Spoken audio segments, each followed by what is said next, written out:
America Ukraine ఇష్యూనో లేకపోతే ఇతరత్ర అంశాల మీద మీరు కాన్సన్ట్రేట్ చేస్తున్నారు. కానీ యూరప్ సమాజం ఆలోచించాల్సింది మన దేశాల్లో జరుగుతున్నటువంటి తాజా ఇస్లామీకరణ, మన దేశాల్లో శరణార్థుల పేరుతో చొరబాటు అవుతున్నటువంటి వాళ్ళని మనందరం కలిసి కాపాడుతున్నాం. వాళ్ళందరికీ షెల్టర్ ఇస్తున్నాం. మొదట తింటున్నారు, ఆ తర్వాత చదువుకుంటామంటున్నారు. వాళ్ళ భాషలోనే చదువుకుంటామంటే ప్రోత్సహిస్తున్నాం. ఆ తర్వాత వాళ్ళందరూ ఒక చోట ఉంటామంటే తోడ్పడుతున్నాం. క్రమంగా వాళ్ళు తమ ప్రాంతాలను విస్తరిస్తున్నారు. ఆ తర్వాత ఆ ప్రాంతంలో తమ మత ఆచారాల ప్రకారం దేశం ఉండాలంటున్నారు.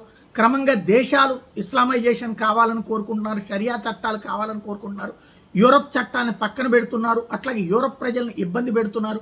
వాళ్ళ మీద సాంస్కృతిక దాడి జరుగుతోంది. ఈ విషయాన్ని గుర్తించాల్సిన అవసరం ఉంది అన్నటువంటి విషయాన్ని యూరప్ సమాజానికి హితబోధ చేశారు. యూరప్ సంస్కృతిని నాశనం చేసి ఇస్లామీకరణ వైపుకి తీసుకెళ్లే కుట్ర జరుగుతోందన్నది యూరప్ సమాజం గుర్తించాలన్నటువంటి హితబోధ చేశారు.